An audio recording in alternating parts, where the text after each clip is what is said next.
People, apa kabarnya hari ini? Tentunya tetap semangat dan ceria ya. Nah, PSY People, tidak terasa bulan ini adalah bulan September. Dan September ini tahu nggak kita akan memperingati hari apa? Dalam bulan September, ini merupakan bulan Kitab Suci Nasional. Dan tahun ini kita mengangkat tema mewartakan kabar baik di tengah krisis iman dan identitas. Sebelum kita melangkah lebih jauh untuk membahas tentang BKSN tahun ini, mari kita berdoa terlebih dahulu. Demi nama Bapa dan Putra dan Roh Kudus. Amin. Tuhan yang Maha Kasih, terima kasih karena hari ini Tuhan telah memberikan berkat yang melimpah kepada kami, hingga kami bisa berkumpul dalam keadaan sehat kali ini. Tuhan, hadirkanlah Roh Kudus di tengah-tengah kami, agar kami dengan mudah memahami dan mendengar sabda-Mu, lalu menerapkannya dalam kehidupan kami sehari-hari. Demi Kristus Tuhan kami. Amin. Demi nama Bapa dan Putra dan Roh Kudus. Amin. Nah, PSY People, kali ini sebelum kita menginjak lebih jauh lagi dalam pembahasan BKSN kali ini, mari kita mendengarkan Injil yang akan dibacakan oleh teman kita, oleh Angel. Bacaan dari surat pertama Rasul Yohanes. Saudara-saudaraku yang kekasih, marilah kita saling mengasihi, sebab kasih itu berasal dari Allah, dan setiap orang yang mengasihi lahir dari Allah dan mengenal Allah. Barang siapa tidak mengasihi, ia tidak mengenal Allah, sebab Allah adalah kasih.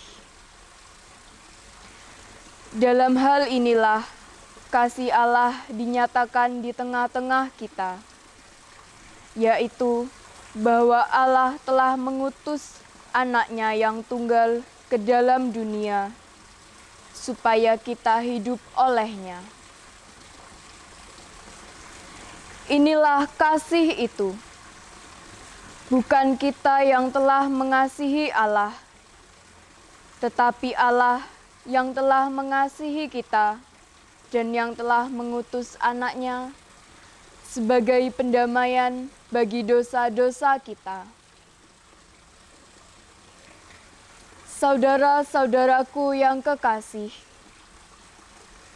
jikalau Allah sedemikian mengasihi kita, maka haruslah kita juga saling mengasihi. Tidak ada seorang pun yang pernah melihat Allah. Jika kita saling mengasihi, Allah tetap di dalam kita, dan kasih-Nya sempurna di dalam kita. Demikianlah kita ketahui bahwa kita tetap berada di dalam Allah dan Dia di dalam kita. Ia telah mengaruniakan kita mendapat bagian dalam Roh-Nya. Dan kami telah melihat dan bersaksi bahwa Bapa telah mengutus Anak-Nya menjadi juru selamat dunia. Barang siapa mengaku bahwa Yesus adalah Anak Allah, Allah tetap berada di dalam Dia, dan Dia di dalam Allah. Kita telah mengenal dan telah percaya akan kasih Allah kepada kita. Allah adalah kasih. Dan barang siapa tetap berada di dalam kasih, ia berada di dalam Allah, dan Allah di dalam Dia. Dalam hal inilah kasih Allah sempurna di dalam kita, yaitu kalau kita mempunyai keberanian percaya pada hari penghakiman, karena sama seperti Dia, kita juga ada di dalam dunia ini. Dalam kasih tidak ada ketakutan. Kasih yang sempurna melenyapkan ketakutan. Sebab ketakutan mengandung hukuman, dan barang siapa takut, ia tidak sempurna di dalam kasih. Kita mengasihi karena Allah lebih dahulu mengasihi kita. Jikalau seorang berkata, "Aku mengasihi Allah," dan ia membenci saudaranya, maka ia adalah pendusta. Karena barang siapa tidak mengasihi saudaranya yang dilihatnya, tidak mungkin mengasihi Allah yang tidak dilihatnya. Dan perintah ini kita terima dari Dia. Barang siapa mengasihi Allah, ia juga harus mengasihi sesamanya. Demikianlah sabda Tuhan. Nah, setelah kita mendengarkan sabda Tuhan, yuk kita simak podcast bareng Romo Atan dan teman-teman. Stay tune ya.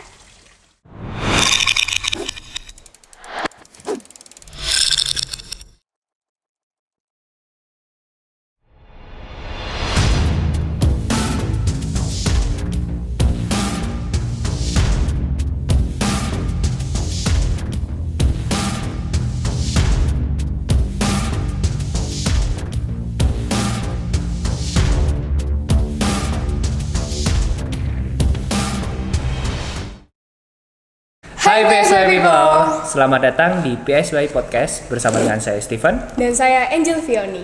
Nah Angel, kira-kira kali ini kita membahas tentang apa sih? Nah, pada kesempatan kali ini kita akan membahas mengenai BKSN. Apa sih BKSN itu? Nah, BKSN itu Bulan Kitab Suci Nasional. Biasanya BKSN ini diperingati setiap bulan September untuk tiap tahunnya. Untuk tema besarnya apa sih kok? Kita nggak seru ya kalau cuma bahas berdua Oh aja ya, ya. jangan berdua nih. Dan kasihan ya dari Iya. tadi kita anggurin ya. Kita sama Dikacangin terlebih dari dahulu tadi. ya. Ya dari tadi saya jaga nyaman. Halo Romo. Halo, halo. Ya, Gimana kabarnya Romo? Sehat? sehat, semangat. Ya dua itu aja. Asik. Tapi kan nggak semua PSY People kenal ya sama Romo Atan Iya. ya. Romo Atan boleh dong menjelaskan sedikit Memperkenalkan aja diri. deh tentang identitas dirinya. Sedikit ya. Ya, sedikit aja. Nama saya Romo Atan. Kalau lengkapnya Atanasius Nama lengkap. Marianto Eka Okan. Nama lengkap. Terus apa lagi? Boleh cukup dah ya segitu ya. Gue ya. Biar nanti PSY People kepo-kepoin sendiri ya. Iya. Oke Romo, sekarang kita membahas tentang Bulan Kitab Suci Nasional. Apa sih tema besarnya untuk tahun 2020 nih Mo? Tema besar BKSN 2020. Kayaknya ada di cover depan, baca. Nah, jadi tema besar tahun ini yaitu mewartakan kabar baik di tengah krisis iman dan identitas.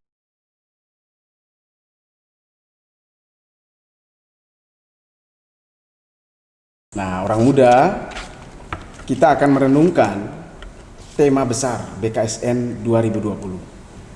Mewartakan kabar baik untuk orang yang sedang krisis. Ada dua, iman dan identitas. Krisis itu apa menurut berdua? Kan orang muda. Pernah alami krisis nggak? Pernah. Pernah. Krisis keuangan. Krisis itu apa?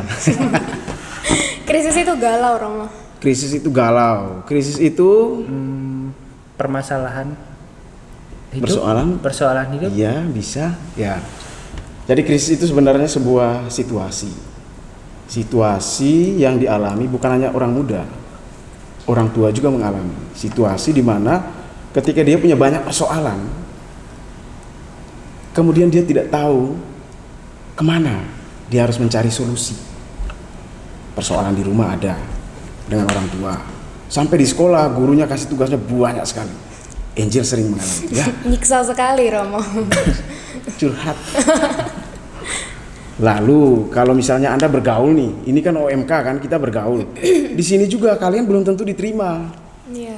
Ya kan ada kubu-kubunya, kubu 1, kubu 2, ya orang makin tertekan. Nah, situasi yang seperti itu yang kita bilang krisis. galau tingkat atas. Itu krisis. Nah, kalau orang bilang iman itu berkaitan dengan kepercayaan. Sehingga kalau krisis iman berarti orang tidak percaya Tuhan lagi. Atau minimal dia tidak mau datang ke gereja. Menurut dia lebih nyaman bukan gereja tetapi game online. Nah, itu alasannya anak SMK kenapa harus menulis laporan ibadah, kan? Supaya rajin ke gereja. Nah, salah satu cara tuh. Sebelum kau tanya mengatasi krisis iman udah saya jawab. Ya. Udah ada solusinya ya? Nah, karena orang bingung dengan Tuhan itu ada atau tidak, dia kemudian sampai pada titik saya itu hidup untuk apa? Saya ini sebenarnya bagaimana sih? Apalagi anak muda, dia merokok, dia mabuk-mabukan supaya diterima di satu kelompok.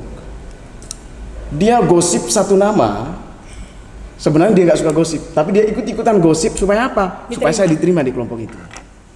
Itu namanya mencari identitas. Padahal sebenarnya dia nggak suka gosip. Nah, kabar baik adalah mengarahkan dia supaya benar. Itu gambaran tema umum. Nah, itu anak muda di rumah kita akan merenungkan tentang itu. Jadi kalau Anda berada dalam situasi itu, ikutin. Ya. Nah, subtema minggu pertama kan Allah adalah sumber cinta kasihku. Terus hubungannya sama tema besarnya apa? Allah adalah sumber cinta kasih. Oh ya, itu pertemuan pertama. Nah, kalau pertemuan pertama itu kita harus tahu dulu siapa itu Allah. Siapa itu Allah? Allah adalah Sumber cinta kasih. sumber cinta kasih. Kalau lebih detail lagi, Allah itu kasih. Jadi kalau kita baca kitab suci, ya kitab suci itu Allah. Dia mengisahkan semua tentang Allah seperti apa. Allah itu kasih berarti saya mau tahu dulu keberadaan Allah itu siapa. Allah itu seperti apa. Allah itu sumber cinta kasih. Jadi kalau saya berbuat baik, saya melakukan tindakan kasih, sumbernya bukan dari diri saya, tapi sumbernya dari Allah, sumber iman kita. Itu. Pertemuan pertama kita tahu dulu Allah itu siapa. Allah adalah sumber Cinta kasih. Mungkin dari beberapa kita juga ada yang belum tahu nih, Ma. Ya. Apa sih makna dari cinta kasih itu sendiri, Ma? Makna dari cinta kasih. Sebenarnya apa sih cinta kasih itu? Kalau anak muda, orang muda, kadang membatasi cinta kasih itu hanya jatuh cinta.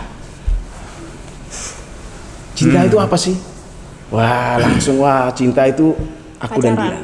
Bahkan saya harap berdua sudah punya pacar. Kok saya merasa tersungging ya, Pak?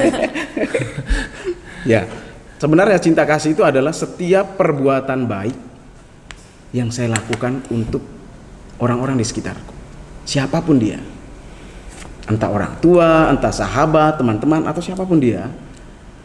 Itu adalah cinta kasih, perbuatan baik. Maka ada 2 catatan di situ. Kalau kita baca buku ini, dia kasih 2 catatan. Cinta kasih itu apa?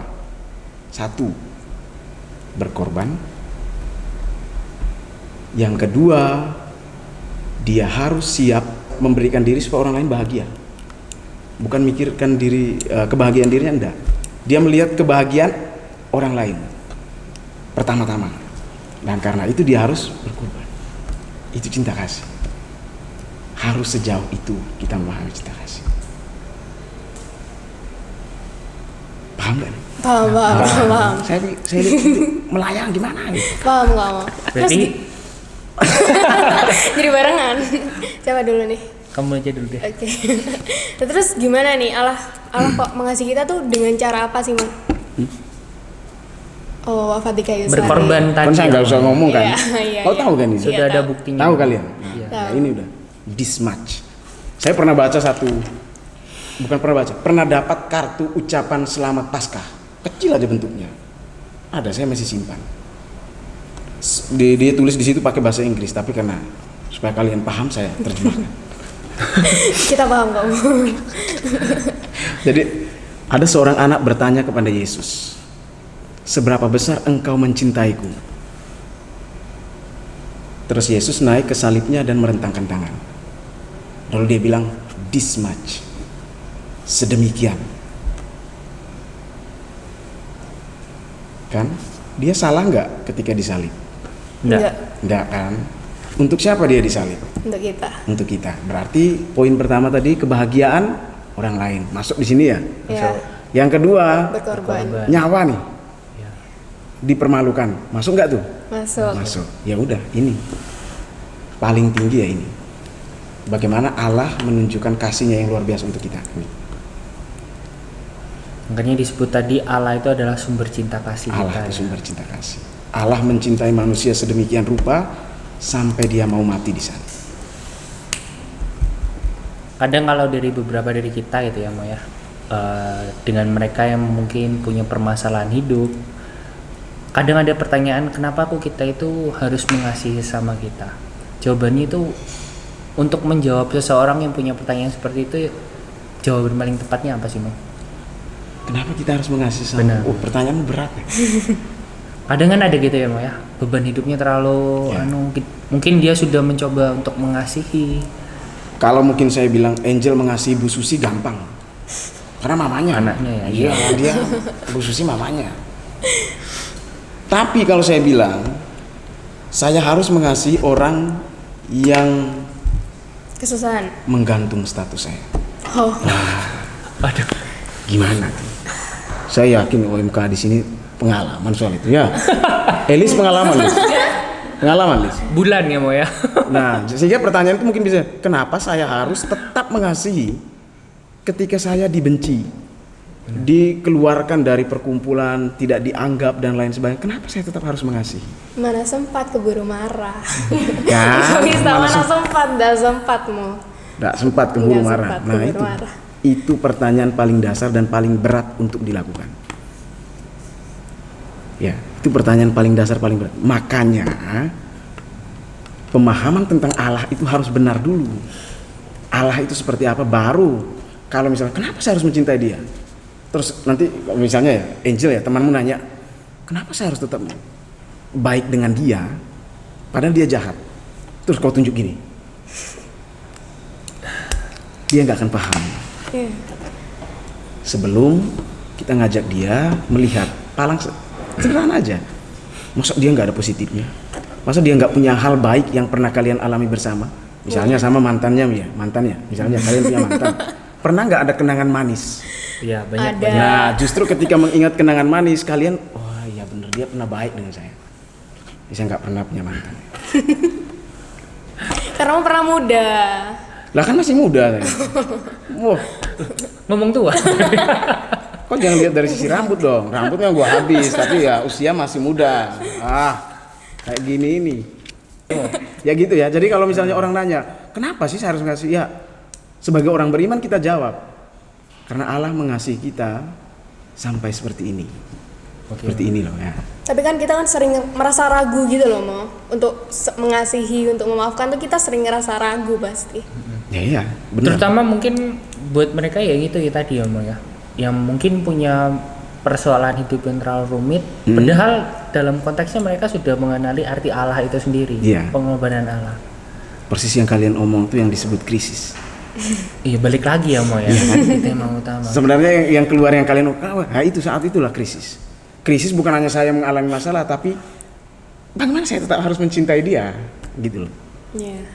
Itu kan pergolakan batin. Nah, disitulah ketika orang bilang kau harus mencintai dia, apa Allah ngomong tok nggak pernah muncul. Krisis iman. Pinter sekarang. Lalu dia Ayo gantian saya nanya. Romo mau nanya.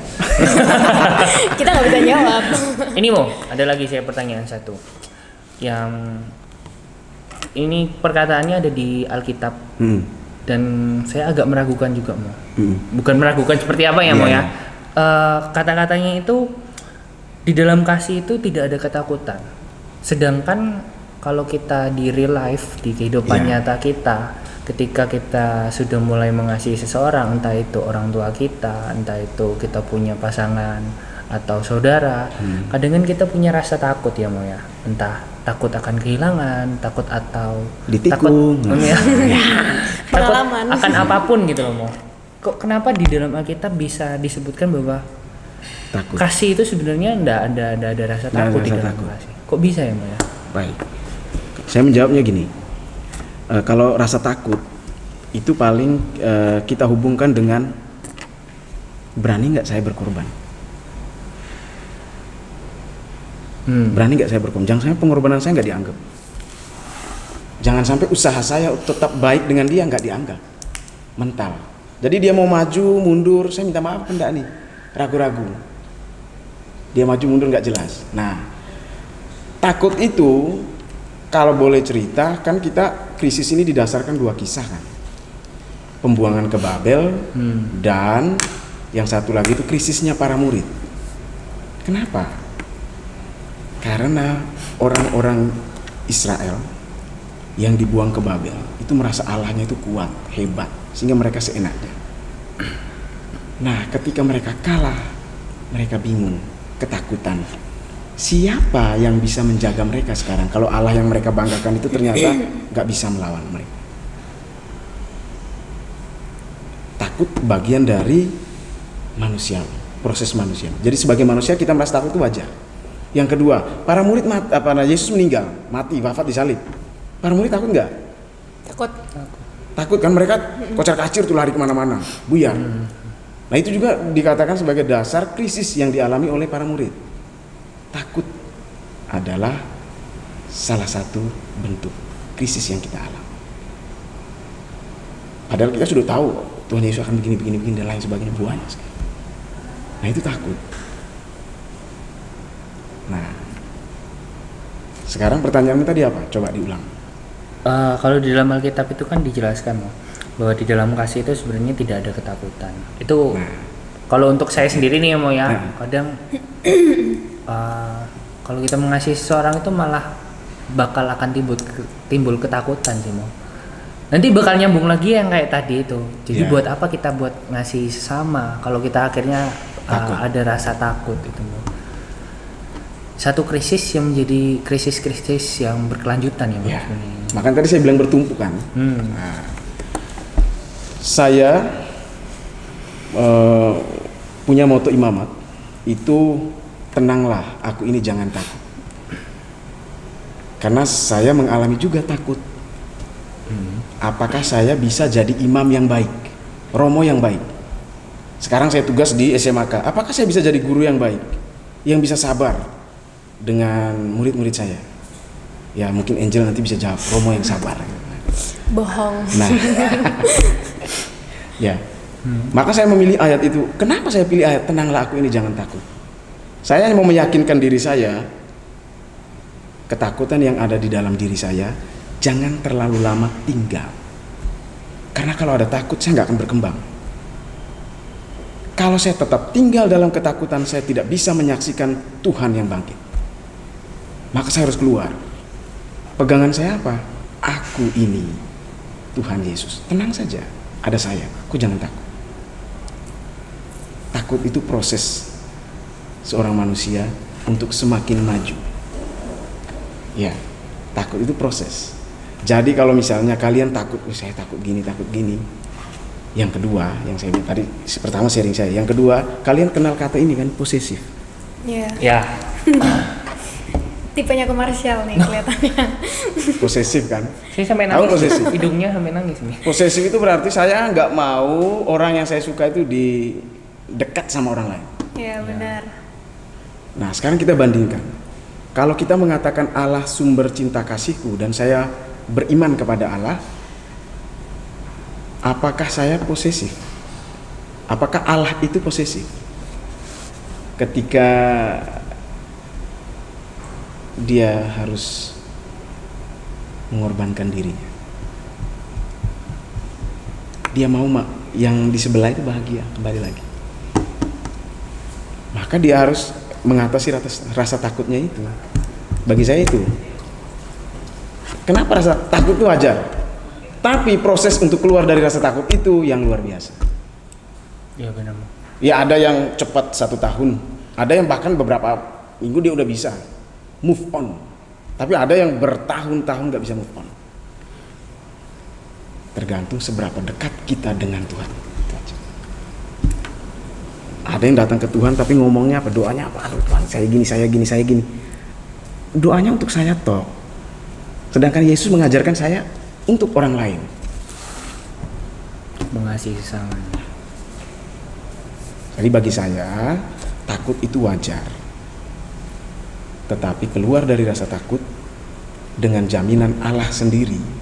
Dengan jaminan bahwa kalau saya berani menghadapi, pasti akan bisa dilewati. Orang sebelum ujian dia buka buku pagi sampai malam, iya kan? Iya. Tapi mau nggak mau dia harus lewati itu.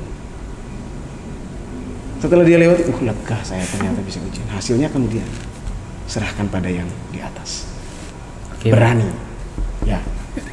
Oke, untuk menutup pertanyaan ini saya mau memastikan lagi nih. Berarti kalau Romo tadi menjelaskan kan, kalau takut itu sebenarnya wajar ya, rasa manusiawi. Berarti mau kalau dalam konteks yang tadi itu sebenarnya di dalam kasih itu tidak ada ketakutan. Ketika kita sedang mengasihi seseorang, tetapi kita punya rasa takut akan hal yang akan terjadi di dalam hubungannya itu, apa bisa disebut juga bahwa sebenarnya kita tidak sepenuhnya mengasihi orang tersebut? Nah, Betul. betul. Jadi kita masih membatasi diri pada cinta dalam level yang paling rendah. Saya memiliki dia seutuhnya dan dia nggak boleh bergaul dengan siapapun, dia nggak boleh gini, nggak boleh gitu dan lain sebagainya. Nah dari situ kita dituntut naik ke cintanya Allah, cinta yang paling tinggi. Itu apa? Kalau orang bisa mengatasi ketakutan, itu sama artinya dengan kita keluar dari krisis. Nah kabar baik letaknya di situ. Bisa nggak kita tampil sebagai orang yang bisa mendengarkan orang lain dan mengatasi rasa takut mereka atau menemani mereka ketika mereka ketakutan? Oke, Mo. Nah terus gimana nih Mo? Bagaimana cara menyampaikan pesan kasih Allah itu ke sesama kita? Nah ini yang sulit. Ini bagi saya pertanyaan yang sulit. Kalau seorang Romo ya, bagaimana Romo menyampaikan pesan kasih Allah? Dari mimbar ya, dalam pelayanan setiap hari ya, dalam pergaulan ya. Ada berbagai macam Romo dengan kepribadian yang berbeda-beda. Ada yang strict banget, ada yang santai, ya tapi masih jelas lah ya. Ya macam-macam kan. Iya. Nah, bagaimana menyatakan? Kalau menurut Romo, menurut saya, pengalaman saya adalah ketika orang mengalami krisis, pertama yang saya lakukan adalah mendengarkan. Jadi pendengar yang baik. Bukan memberikan solusi. Pertama-tama bukan kasih solusi. Dengar tok, titik. Jadi pendengar yang baik. Ketika kamu mendengar temanmu ngomong banyak gitu, tanpa sadar dia merasa lebih ringan. Ya kalau soal ini Romo pernah punya pengalaman. Sudah di Jember sih. Sore-sore ada jam 5, ada satu bapak datang ke gereja. Semoga bapak itu gak nonton. Dia datang ke gereja ngomel-ngomel di bawah. Kebetulan waktu itu di gereja cuman saya. Jadi saya turun masih baru-baru, masih 2017 akhir apa 2018. Saya nggak ngerti ya. Sama seperti kalian punya ketakutan. Nah kalau bapak ini sharing, saya mau kasih solusi apa? Kan biasanya kan orang tanya ke solusi. Ya Romo pasti memberikan solusi. Saya imam baru ini orang tua. Masa saya beri solusi? Apa solusi? Saya diam aja. Kurang lebih sejam. Apa yang bapak itu bilang? Terima kasih Romo. Saya udah lega sekarang. Saya sendiri bingung. Saya belum ngomong satu kata pun. Kenapa dia jawab gitu? Dan dia bisa keluar dari persoalannya hanya karena saya mendengarkan dia. Dari situ saya mengambil kesimpulan, cara paling sederhana membantu orang lain ya keluar dari krisis. Pertama-tama dengan mendengarkan, itu paling sederhana. Sediakan dirimu untuk mendengarkan. Jangan berpikir soal solusinya apa, dengarkan saja. Tapi kadang kan ada yang nggak mau dengerin kita Mo. Nah, ya itu persoalan lagi. Apalagi sekarang kalau dengerin kita gini. Kamu punya sahabat kan? Kalau kamu cerita sama sahabatmu, terus tiba-tiba dia pegang HP, udah mentok. Sekali ini aja saya cerita. Ya, sekali ini aja saya cerita. Kali-kali berikutnya saya nggak mau cerita lagi. Ngapain? Nggak pernah didengarkan. Dikacangin. Ya, kata apa nama istilahnya dia itu dikacangin. Kacang. Bagaimana kalau orang nggak mau mendengarkan? Apa yang kau buat? Apakah itu artinya akhir dari hidupmu? Ada gereja, ada ruang adorasi, ada sahabat dekatmu, pasti ada. Iya. Atau minimal ada orang tua, mama atau papa. Kalian lebih dekat kemana, silahkan cerita. Atau kalau misalnya semuanya nggak ada biarawan dan biarawati di sekitar. Ada guru-gurumu, banyak orang sekali yang ada di sekitar. Saya yakin dari sekian banyak orang itu minimal satu pasti mau menyediakan diri untuk mendengarkan. Tinggal kita. Kenapa? Ya, karena apa? Allah memakai orang lain untuk membantu mengatasi krisis, membantu kita mengatasi persoalan dengan cara dia. Itu kasih Allah. Yang kedua, Mo. Ini ngangguk-ngangguk. Iya. Ya, Maksudnya ngerti atau ngelamun nih? Ternyata Ngerti. bahwa kasih Allah itu sebenarnya bisa kita rasakan dimanapun ya. Iya, Hanya saja lewat bagaimana. siapapun. Benar banget. Tinggal kita bagaimana mengartikannya ya. Mbak, Ya. ya. Dan tadi itu ya kita sudah diberikan beberapa pilihan. Kitanya mau nggak buka diri untuk melepas semua permasalahan hidup dan krisis. Mau nggak buka diri? Nah itu persoalannya. Mau nggak buka diri? Dan kalau misalnya kita buka diri, pasti nanti ada yang bilang, ya kan Romo, kalau saya buka diri nggak ada orang tepat, gimana dong? Dibocorin. Nah, Katolik punya kesempatan pengakuan dosa. Oh iya. Benar, Bang. Kalau misalnya, saya nggak sama Romo ini, kan masih ada pilihan lain. Romo nggak cuma satu kan? Iya. Silahkan mencari. Salah satu solusi ya, Bang, Ya. untuk mengatasi rasa takut. Kalau saya dulu, kami di waktu masih pembinaan, kami diwajibkan punya orang tua pembimbing rohani. Istilahnya pembimbing rohani. Entah itu suster, entah itu pastor Romo. Tapi jangan yang di dalam biara pembina saya enggak, jangan. Karena ini curhatan saya, termasuk nanti kalau saya nggak suka sama Romonya ini, pembina ini. Saya cari kemana nih? Nah dulu Romo punya dua, satu suster, satu Romo. Yang suster ini ketika saya harus berelasi dengan lawan jenis, yang lebih paham kan perempuan. Iya. Maka dari sudut pandang perempuan, suster kalau saya berelasi gini-gini, menurut suster gimana? Oh dia menjelaskan, oh gitu perempuan, psikologi perempuan gini. Terus ke yang cowok saya sharing juga. Jadi saya mendapat masukan dari dua orang berbeda. Dan dua orang yang mendengarkan cerita saya. Justru dengan itu, kita merasa tetap bisa jalan walaupun jalan yang saya pilih itu saya tahu sulit banget. Itu pengalamannya Romo. Oke? Oke, Romo. Oke, Romo. Berhubungan dengan marah nih Mo ya, ini takat sendiri biasanya. Berhubungan dengan marah nih Mo ya. Di sekolah minggu itu adalah satu lagu yang biasa kita gunakan untuk pembinaan usia dini, iman usia dini nih Mo. Ada judulnya lagunya Kasih Mo. Di liriknya itu kasih itu tidak marah-marah. Tapi menurut saya sebenarnya marah itu merupakan salah satu bentuk ekspresi kita, cara kita untuk mengekspresikan cinta kasih kita terhadap seseorang. Menurut Romo Atan gimana? Kalau menurut saya ya, mungkin orang memahami kata marah itu konotasinya sudah sangat negatif. Menjurusnya ke negatif. Ya, menjurus negatif kenapa?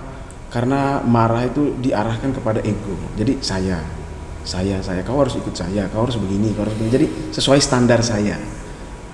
Orang marah, orang tidak puas seringkali karena ada satu standar yang kita mau supaya orang bisa capai itu, tapi dia nggak bisa. Karena ada perbedaan. Nah, kalau sebagai manusia marah biasa, wajar. Siapa nggak pernah marah? Pertama ya. Jadi kalau memang saya terlanjur marah besar karena teman-teman saya ember soal apa yang saya sharing, kemudian saya marah karena pacar atau siapa jalan dengan orang lain dan sebagainya. Kalau memang saya mengasihi, saya punya kasih di dalam diri, apakah saya berani minta maaf setelah itu? Ataukah di dalam pikiran kita tertinggal, dia kan salah, saya marah karena dia salah, jadi dia harus minta maaf. Sekalipun saya merasa benar, saya sudah dengan cara yang tidak terlalu pas menegur dia, maka saya minta maaf. Dia tahu bahwa maksud saya baik, maksud yang terserah saya tahu maksud saya baik, untuk dia pun baik. Ya, Tapi bahwa caranya kita kadang Salah. ya, kita tidak terlalu melihat posisinya dia. Maka kadang saya lebih lebih suka menggunakan kata ini, menegur dengan keras. Ini kalau dalam kitab suci pendasarannya ada. Kalau saudaramu salah, jangan tegur dia di depan umum, tapi panggil 4 mata. Tegur dia dengan keras kalau kesalahannya itu sudah sangat luar biasa. Tapi jangan lupa kalau setelah menegur itu renggang relasimu, cobalah untuk kembali membangun relasi. Salah satunya adalah dengan minta maaf. Gitu. Kalau menurut saya seperti itu. Jadi saya lebih suka mengatakan menegur dengan keras. Karena marah itu untuk saya negatif. Orang mau marah-marah, Romo kok marah-marah. Mendidik misalnya ya, kami di sekolah ya, anak melanggar sekali diberi hukuman, kedua diberi hukuman. Kalau sudah keterlaluan, siapa nggak jenuh? Ya sebagai manusia normal ya marah juga. Tapi setelah itu apakah saya tetap mau menyapa anak itu sebagai murid saya, tetap objektif memberi dia penilaian, tetap akrab dekat dengan mereka atau tidak? Di situ saya menunjukkan saya mau memulihkan relasi. Allah buang 70 tahun orang itu Babel untuk menghukum. Dalam tanda kutip saya bilang Allah marah terhadap orang ini karena mereka berdosa. Mereka seenak, Allah menghukum mereka 70 tahun. Setelah itu dia buat apa? Dia utus nabi, dia tarik pulang kembali mereka. Manusia dosa. Allah stres, marah. Tapi kemudian apa? Dia mengutus putranya, dia tarik lagi. Itu namanya kasih. Bersedia memulihkan kembali relasi kalau kita sudah merusaknya. Entah sengaja atau tidak sengaja. Nah kalau tadi yang sharingnya Angel, kalau menurut Romo gini sih. Sekarang kan kalau orang mengatakan kasih berarti saya mau dia bahagia. Oke, saya mangkel dan lain-lain. Kalau saya pada posisinya Angel, saya akan ngomong, kok saya nggak diajak? Kenapa? Gini. Jadi konfirmasi. Kita komunikasi benar, dialog. Kan kalian sudah dekat kan, teman dekat kan. Kenapa hanya karena itu persaudaraan menjadi rusak? Kan kita bisa saling ngomong, oh gini-gini. Pasti di sana akan ada kata maaf. Itu lebih enak ketimbang dipendam sendiri, balas dendam dan lain-lain. Kau merusak relasi. berarti harus ada komunikasi yang lebih baik ya. Inisiatif dari kita komunikasi. Berarti komunikasi ini merupakan salah satu bentuk kita mengkomunikasikan mewujudkan kasih. Jadi berarti sudah 2 dong. Pertama mengkomunikasikan, yang kedua mendengar. Yang tadi pertama mendengarkan kan? Nah, sekarang mengkomunikasikan. Jadi setelah saya mendengar, nah kalau misalnya yang mengalami saya, apa yang harus saya buat? Tadi kan kita pasif tuh, mendengarkan. Benar. Ada orang datang, kita dengarkan supaya dia keluar dari krisis. Sekarang saya yang mengalami krisis. Membangun komunikasi. Jadi berusaha memperbaiki. Ya takut pasti muncul. Benar. Penolakan pasti ada. Takut untuk membuka topik itu Ya, itu susah. Itu mungkin bisa ya. Iya. Siapa temenmu? Pasti saya kenal. Jangan dibuka di sini. Nah, PSBB people, tadi itu ya sharing singkat dari kita Angel ya. Mungkin bisa mewakili permasalahan hidup yang PSBB people hadapi juga nih. Terima kasih ya Romo ya. Makasih sama-sama. Dia udah ngasih beberapa wejangan juga tahu. ya. Sampai Saya kita jadi tahu kalau mengenal kalian ya. punya masalah ya. Oke, kesimpulannya nih ya, Angel, di minggu pertama dengan subtema Allah adalah sumber cinta kasihku, kita harus memahami dulu tema besar tahun ini. Iya, benar sekali. Yaitu mewartakan kabar baik di tengah krisis iman dan identitas. Ini berhubungan dengan subtema kita kali ini di minggu pertama. Iya. Kabar baik itu bisa kita implementasikan sebagai kasih, Angel ya. Iya, benar. Kasih itu sendiri adalah Allah dan Allah adalah Kasih. sumber kasih. Oh, sumber kasih. Kayak nama toko deh, sumber kasih. Sumber kasih ya. Judul lagu ada sumber kasih. Jangan-jangan tokomu ya. bukan. Oke, jadi Allah itu merupakan sumber kasih. Dan di minggu ini kita semua PSW People diajak untuk lebih mendalami lagi siapa sih Allah. Kenapa kok Allah itu bisa disebut sebagai sumber kasih kita. Dan kira-kira Allah itu sudah mengajarkan kita dengan berbagai cara apa sih? Setahu ada 2. Apa aja nih? Ada cara yang paling mudah nih, ada 2 cara. Yang pertama yaitu kita harus menghendaki orang untuk tetap berbahagia, dan yang kedua kita harus rela berkorban supaya orang lain itu tetap bahagia. Nah, gitu. Jadi pelajaran kita di hari ini ya, Iya. di minggu ini yang harus kita realisasikan untuk kedepannya, bagaimana sih kita mengasihi seseorang dengan 2 cara mudah tadi ya. Iya, tepat Kita sekali. harus mau melihat orang itu bahagia dan kita juga mau Rela berkorban. berkorban. Oke, terima kasih banyak ya. Mo. Makasih Romo. Kan tadi udah saya bilang tuh, bagaimana yang realnya gimana? Melihat orang lain bahagia, dan karena itu saya berkorban. Mendengarkan dan Berkomunikasi. membangun komunikasi kalau misalnya kita sudah mengalami itu. Kita sudah Kerenggangan. komunikasi itu sudah renggang. Itu aja. Iya. Berarti pesannya berani mendengarkan dan jangan takut untuk berkomunikasi. Sebelum kita menutup perjumpaan kali ini, kita persilakan Romo untuk memberikan berkat. Oh ya. Mari kita siapkan hati, kita mau tutup semua kegiatan kita. BKSN untuk minggu yang pertama, Allah adalah sumber kasih malam hari ini. Allah Bapa dalam surga, kami yakin bahwa Engkau adalah Allah yang besar, yang senantiasa menganugerahkan kasih-Mu kepada kami, bahkan rela mengutus putra-Mu untuk wafat bagi kami. Maka kami sebagai umat-Mu, sebagai anak-anak-Mu pun mau belajar supaya membagikan kasih kepada saudara-saudari kami yang ada di sekitar kami.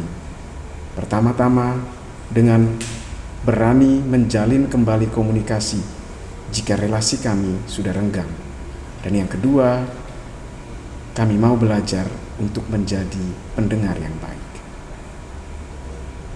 Tuhan bersamamu dan Bersama Romo.